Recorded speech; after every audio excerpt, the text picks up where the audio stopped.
What's up, everybody? Thanks for clicking this video. Thanks for tuning into my channel. My name is Simon Hill, Black American from Louisiana, coming to you live from Budapest, Hungary. Today is November 20th, 2025, about 10:30 p.m. where I'm at right now. And we are finalizing, ending our 15th book in our Book to React series. This is the novella Beast of No Nation, written by the Nigerian-American author Uzodinma Iweala, that inspired the classic Idris Elba film, Beast of No Nation. Classic, everybody got to check it out. Acti and I got to review it sometime in the future, even though we've both seen it before, but it is such a powerful film. It deserves the Acti and Simon movie review treatment. But regardless, we've been blowing through this book this past week, and today we are finishing the final 3 chapters, 11, 12, and 13. If you haven't checked out the previous episodes, I highly suggest them. It's a very short book, only about 150 odd pages or so. So we're at page 132 in the PDF, and without further ado, let's begin. Commandant is dead. It was so easy to be killing him. Why we are not doing it before, I am not knowing, but I am not wanting to think about that right now. I am tiring too much. We are walking the whole night on this road, left, right, left, right, left, right, left, right, and carrying everything we are having, gun, knife, clothes, but that is it because we are not having anything else. How can we be having anything else if we are staying in the bush for so long? I am so tired that it is hard for me to move my leg, but I am following Rambo. So are all the other, just following, even if Rambo is not having map like Commandant. No one person is even marching, left, right, like soldier, and instead they are just walking almost right, almost left, dragging this foot and that foot on the ground. My slipper is sticking to my feet because they are so worn down and almost spoiling, and my feet are paining me because my skin is just rotting and peeling away from too much time standing in the water in the trench. I am feeling like I am always walking on nail, and I am wanting to stop to be resting, but nobody is stopping. Stryker is not stopping, even if his face is cracking everywhere, and all his body is just shaking the whole time. So I am just moving on almost left, almost right, and saying that if he is doing it, then I am also doing it. Sometimes I am falling to the back, and then I am getting to fear very much because the man fronting me is like shadow, not person. So I am running to the front, which is making my leg to pain even more. I am wishing that I am having boots or canvas shoe, so my feet is not hurting. Or even I am wanting to be having car to be driving away, so when we are walking, I am always hearing car in my head, and it is making me to look from side to side for car that is coming to rescue me and take me home. No car. I am thinking I am car and trying to make my feet to move like wheel that is never stopping, but I cannot. I am hungry and I want to stop and rest and eat. Wherever we are going, the moon is always following us. It is so big and so bright that we are not using any torch to be seeing. So nobody is fearing that the enemy can be seeing us from wherever they may be hiding in this bush. They cannot see us if we are not having torch because we are invisible unless they are bringing helicopter to be beating the air, botu, and to be shining their bright light on the road. I see tree and its shadow. I see rock and its shadow. And then I am saying, let me just make it to that tree or to that rock. My eye is becoming used to the light, and I am beginning to see more of everything that is around. Each tree, each rock, each piece of rubbish or plant growing alone in the mud of the road. Wherever we are going, it is only the moon shining, and it is making the whole place to be looking like it is glass, and will just break if you are touching it too hard. I am not liking this at all. If something is making of glass, then it is looking nice and beautiful, but it is also looking dead even if it is really having life.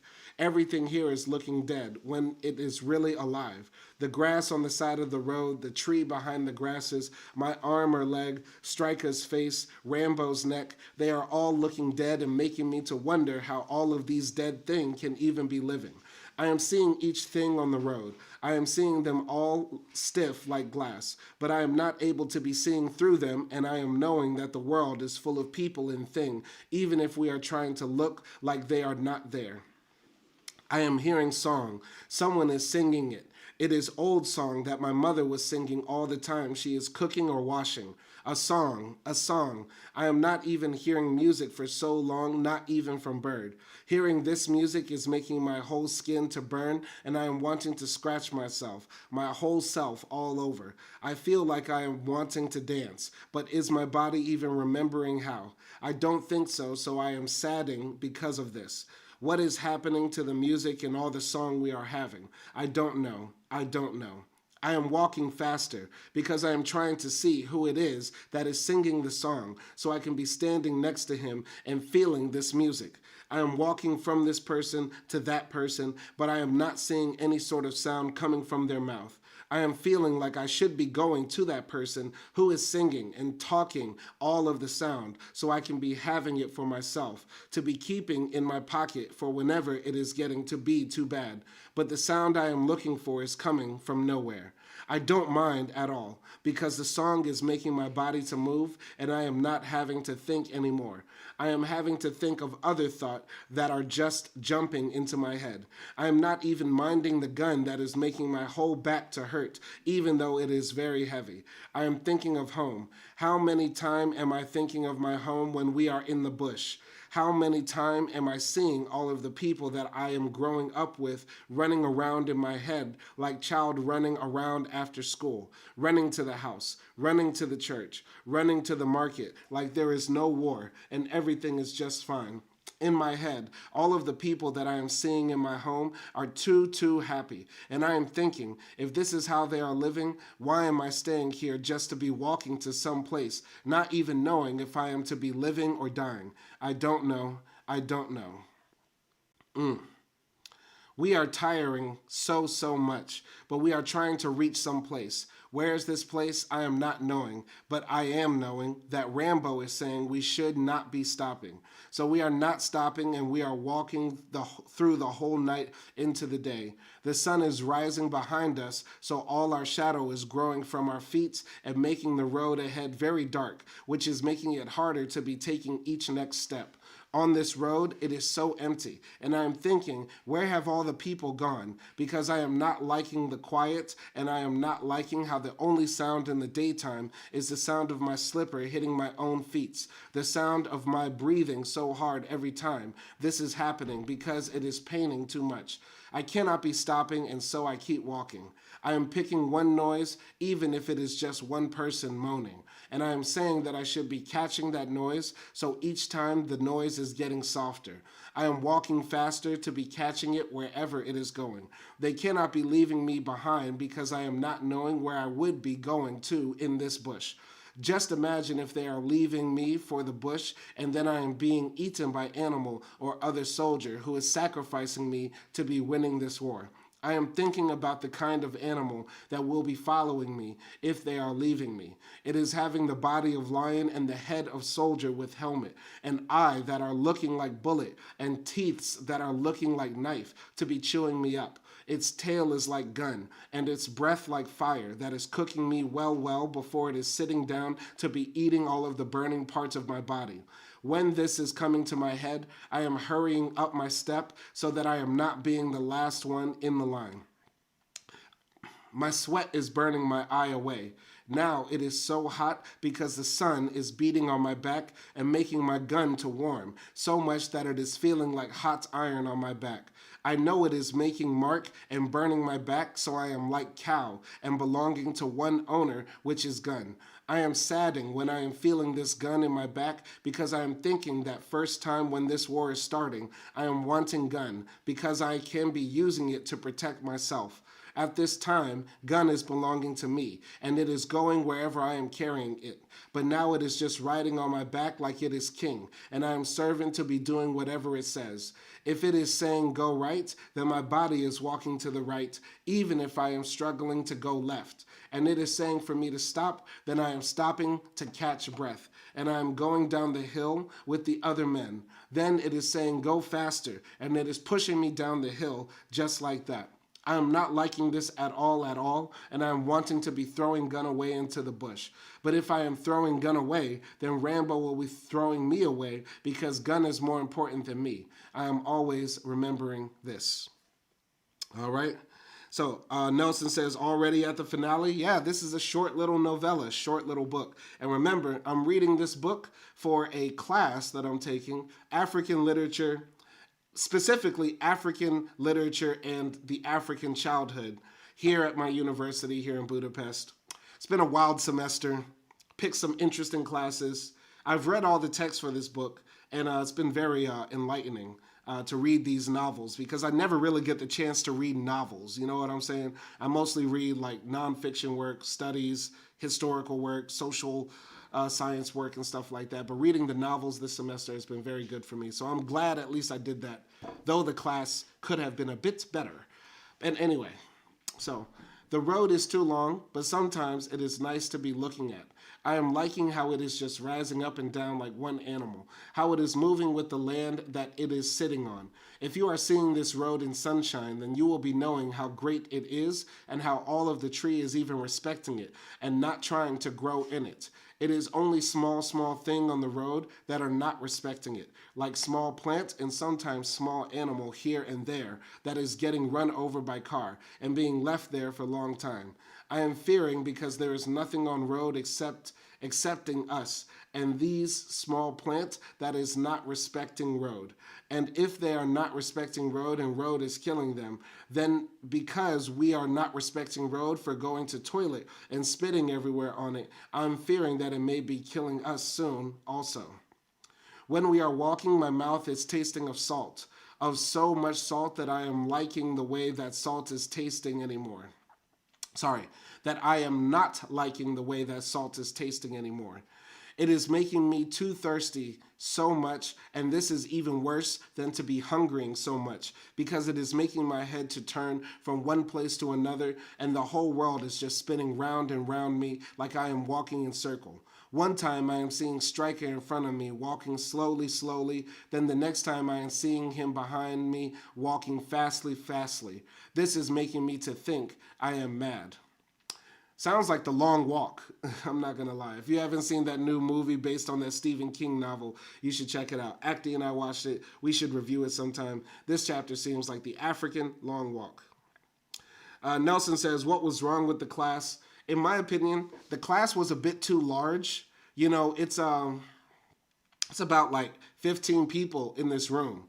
And the way the tables are set up, it's like everybody speaking is doing like a presentation. Like if you raise your hand and answer a question, you're talking in front of like 14 other people.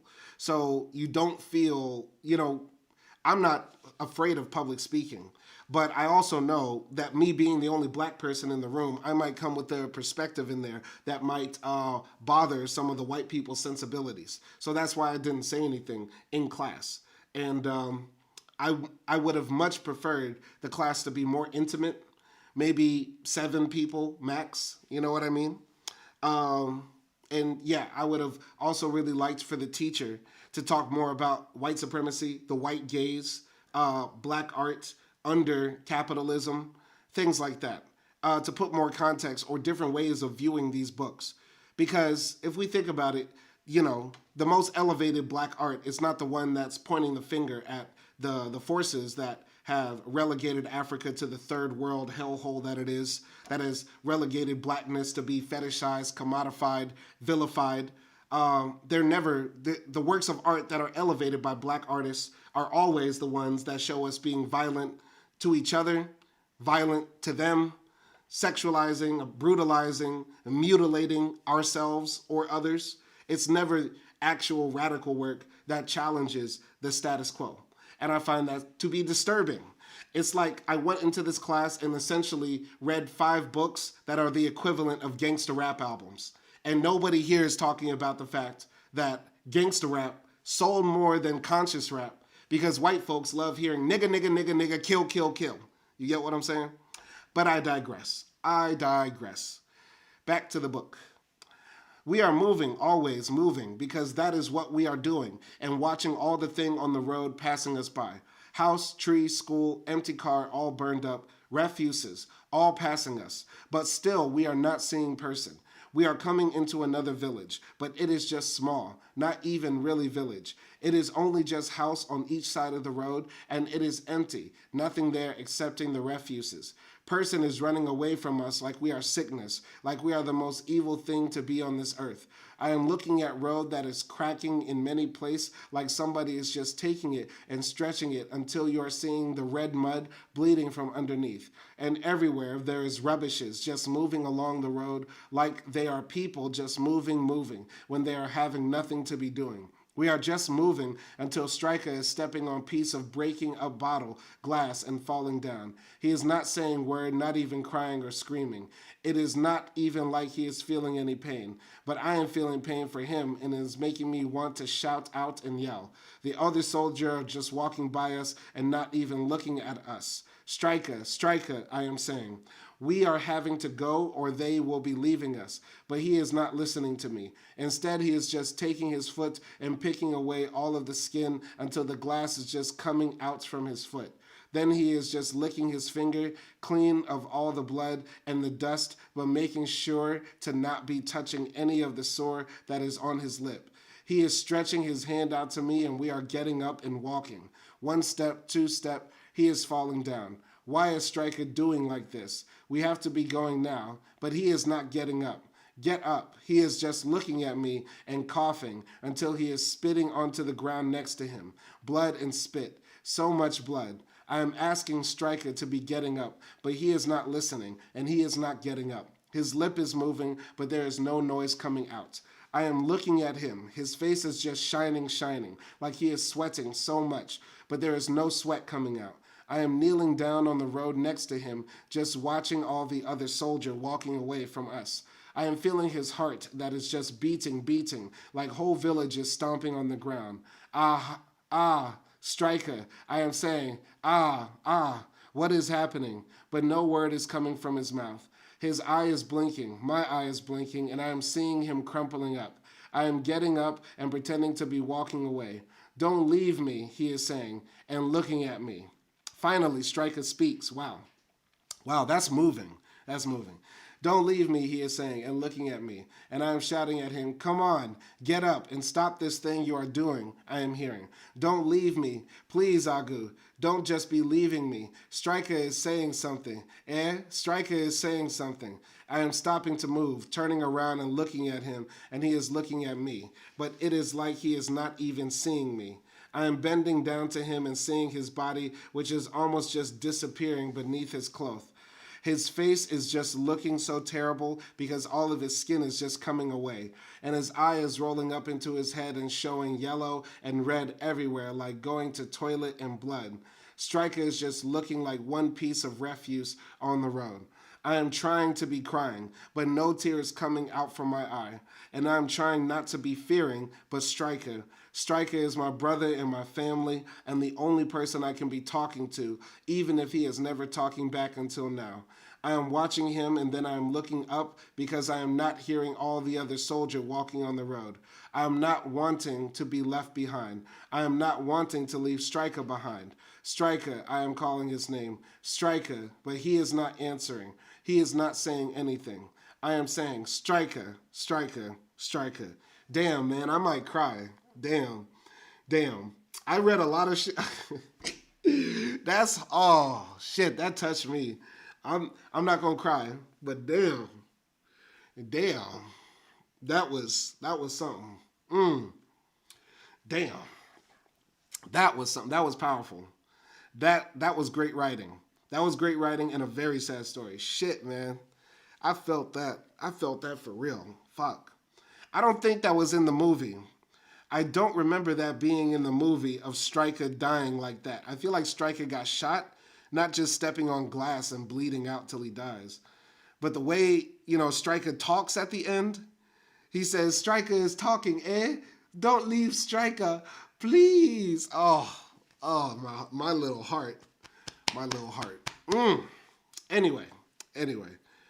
Nelson says, You are free to cry, Simon. I won't judge you. Now, y'all judging me. I know y'all gonna judge me if I cry, because y'all gonna judge my hairline. Y'all gonna judge everything. I'm not crying around y'all niggas. This is the internet. I know better. I cried like crazy during the movie. That's crazy. The teacher, the teacher yesterday, no, 2 days ago, she played 15 minutes of the movie. I saw this white woman in class crying her eyes out, bruh. I saw this white girl crying her eyes out. And my first thought was, lady, don't center yourself. Put them white woman tears away.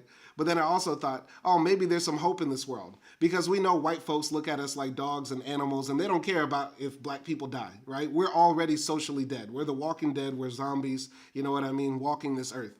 But if a white woman can cry over a fictional tale of a African child, you know, being separated from their parents and then becoming a child soldier, then maybe there's some hope in this world that anti-blackness can be defeated. I don't know. I don't know. Those are my two conflicting thoughts. Seeing a white woman cry during Beasts of No Nations, but I digress. Let's go to chapter 12, second to last chapter. Nothing is the same anymore. I am not being able to be sleeping at all when it is time to sleep. Each time I am lying down my head, some voice inside of me is shouting and starting to make too much trouble, so I cannot even be closing my eye. And all of the time this is happening, I am fearing that I'm not knowing myself anymore. If it is day, I am sitting and staring at the sun like it is the only thing to look at in this world. I am watching how sometime it is bright and other time it is like it is just struggling too much to be shining. And I am wanting to ask it why it is even thinking to shine on this world. If I am sun, I will be finding another place to be shining where people are not using my light to be doing terrible, terrible thing. At night, I am staring at the moon and looking to see if a man is smiling. They are saying man is living there and smiling, but I am never finding anything at all. Nobody is smiling in this place. If it is night, if it is day, nobody is smiling. So many times I am saying to myself that I will be running away, far, far away to where no one can be finding me or seeing me, and I will be staying there to the end of time when God is coming to judge the dead and the living. So many times I am telling this to myself, but when I am getting up to go and run away, I am thinking about all the animal and the spirit in the bush, and then I am remembering the map which I am seeing in the town, and thinking to myself, how can I be running if I am not knowing the way to be taking me away from the war? All I can be doing is sitting here and dreaming about how my leg will be carrying me far and fast like I am standing, and it is the world that is moving to help me. I am dreaming this so many times, but I am waiting for it to happen. One day, we are on the road, and then we are just hearing some noise like truck, and then we are scattering into the bush. All of us to one side, just moving quickly into the shadow of all the tree and leaf, just stepping on this branch and that rock, running, so that whoever it is will not be seeing us and maybe killing us. I am running, and just looking at where I am putting my feet until kapawa, I am just hitting something and my body is falling down. Kaplum, just like that on the ground. My knee is paining me because I am falling hard and I am looking down to be seeing what is tripping me too easily. I am seeing one dead body just lying on the ground as if he is sleeping. The man is stiff and his whole belly is big like he is fulling of gas. It is so big that it is pressing on the button of his uniform until it is looking like it is going to pop. I am just looking down at this man and it's telling me in my head that this is meaning that they are getting closer to the war. One soldier is also seeing this dead body, and then he is coming and kneeling down next to him and unbuttoning the shirt. There is insect all over. Shiny beetle with silver on its back, and little white maggot is just crawling up and down this dead man's chest. Then the man is turning the body over and taking off the shirt and rolling it up and putting it under his arm. He is going to the leg and removing the boot from it and putting his own slipper on the man's feet. He is looking at me and smiling and showing his brown teeth, and then he is quickly running away to be joining the other soldier. I am watching him running away, and I am wanting to be getting up and running after him because I do not want to be staying in this place with one dead body. But my leg is not getting up. I am just thinking, and I am asking to myself, why? If I am killing man and woman and beating them until their blood is just covering my whole body, if I am seeing my friend just sitting down by the road and shaking like devil is possessing him, why am I wanting to cry and vomit if I am only seeing a dead body? And then I am thinking of all the thing I am doing. If they are ordering me kill, I am killing. Shoot, I am shooting. Enter woman, I am entering woman, and not even saying anything if I am not liking it. I am killing everybody. Mother, father, grandmother, grandfather, soldier. It is all the same. It is not mattering who it is, just that they are dying. I am thinking. I am thinking that I cannot be doing this anymore. Going to Autistic Cool. Shout out to, I think that's Kamal. Shout out to Kamal up in the chat. Pound sign to you, brother. All right. Then I am getting up from where I am sitting and wiping the mud on my hand onto my short. I am looking at my gun and I am saying to it, I am not needing you anymore. Just stay where you are. My shoulder that is always sitting on is hurting so much, but I am feeling it jubilating because it is not having to be obeying gun anymore. Nobody is seeing me as I am getting up and walking through the tree right to the road. I am feeling breezes to my back that is pushing me to walk far, far away from here, and I am moving quickly onto the road where I'm just walking to where the sun is setting. I am looking at it and wanting to catch it in my hand to be squeezing until the color are dripping out from it forever. That way, everywhere, it is always dark, and nobody is ever having to see any of the terrible thing that is happening in this world. So he puts down the gun, and he's a kid again, or he's free, at least, which is very apt of him, I would say. Final chapter, finishing our 15th book in our Book to React series. Hopefully you enjoyed it. It's been a very powerful read, very moving read. Almost got me tearing up at the end. I did not expect that. But yeah, let us know what other books we should be covering. I know Nelson sent a book about capitalism that he said that we should review. Definitely going to do that. I downloaded the book already, though I forgot the title. We're going to be reading that soon. But I also got some other textbooks and books for class that I got to read because it's exam time soon. Exams are coming up and we want to pass, baby. We need to pass. Anyway. In heaven, I am thinking it is always morning. It is not mattering when I am waking up. There is always the feeling of warmness from the sunlight that is coming in through the window, and the sound of birds singing outside in the tree, and the sound of the cock shouting, "Crew, crew," and the smell of smoke coming from where they are making fire. Everything is new, everything is fresh. That is how I am feeling each time I am waking up in this place. I'm not knowing how long I am staying here, but I am staying here for a long time, some week, some month. I am not knowing. All I am knowing is how it is feeling here. From my window, if I am standing on my bed, I can be seeing ocean and hearing how it is just grumbling. And all the time I can be hearing the wind talking when it is blowing through the coconut palm that is standing at tension in front of the ocean. Every morning I am getting up and going to walk in the sand that is rubbing the skin between my toe until that skin is becoming very red. And every morning I am looking very closely at everything that is here and seeing how crab is running in the sand and mushroom is growing on the palm tree trunk. Sometimes I am seeing how ant is eating up the coconut that is falling and how new plant is just growing everywhere in this place. When I am seeing this, I am thinking everything is so nice. Everything is so good. I am not having to worrying about anything from war, like bombing or shelling or dying. At night we are sleeping inside with fan instead of outside in heat or rain.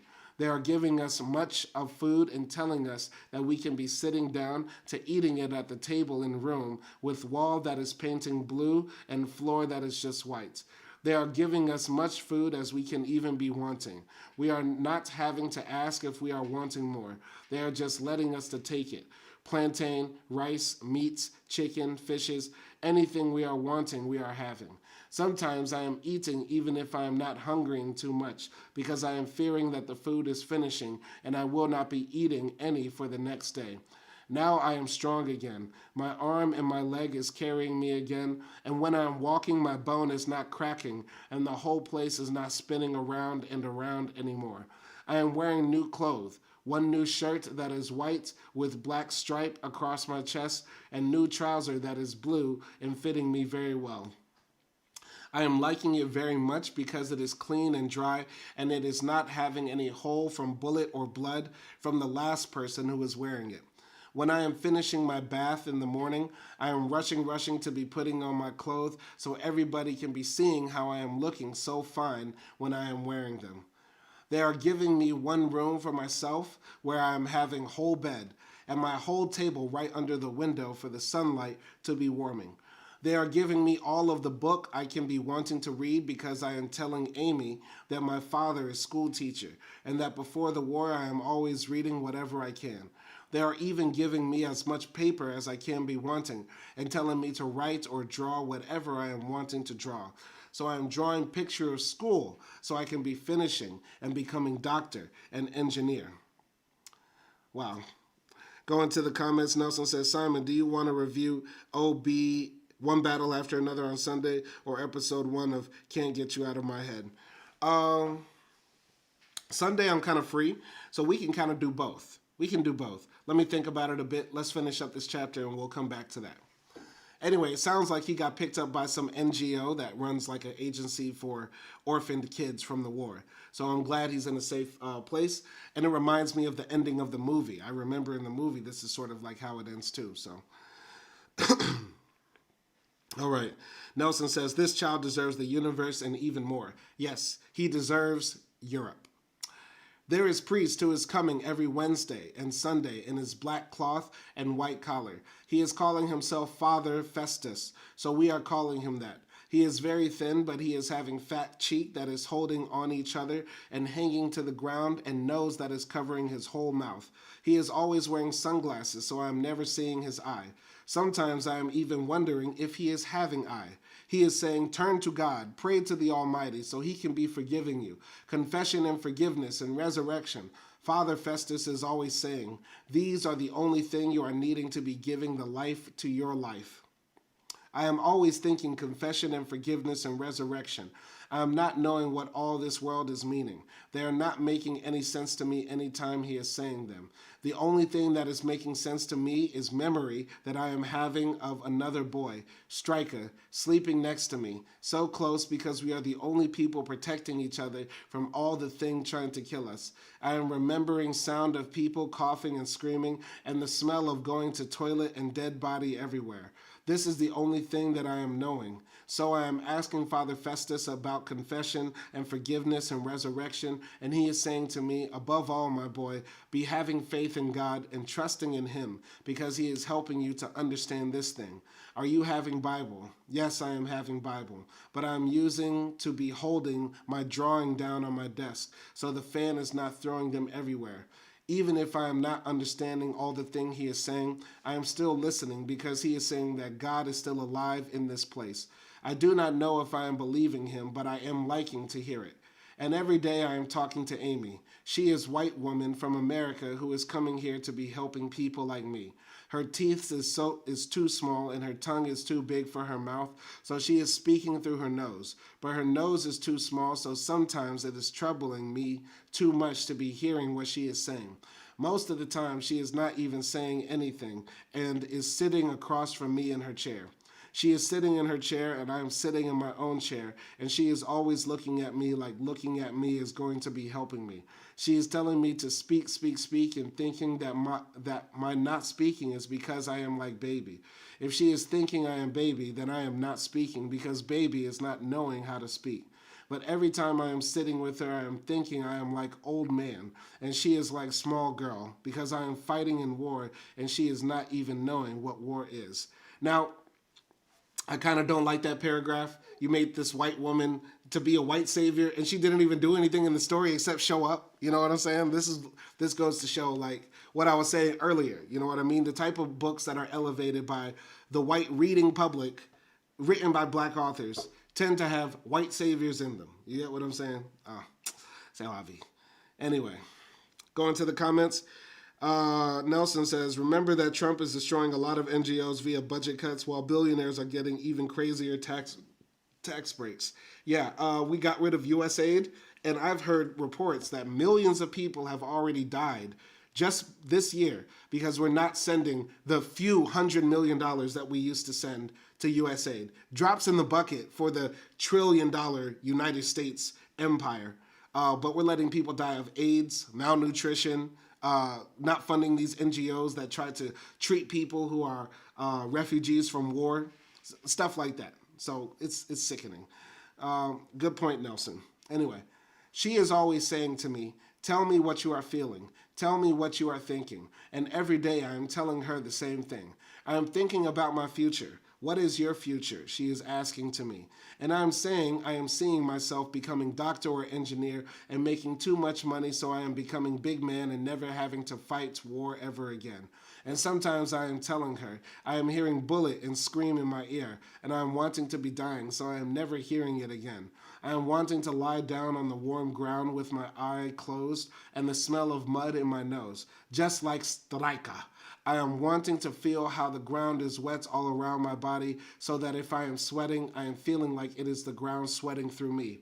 And I am wanting to stay in this same place forever, never moving for anything, just waiting until dust is piling on me and grasses is covering me and insect is making their home in the space between my teeth.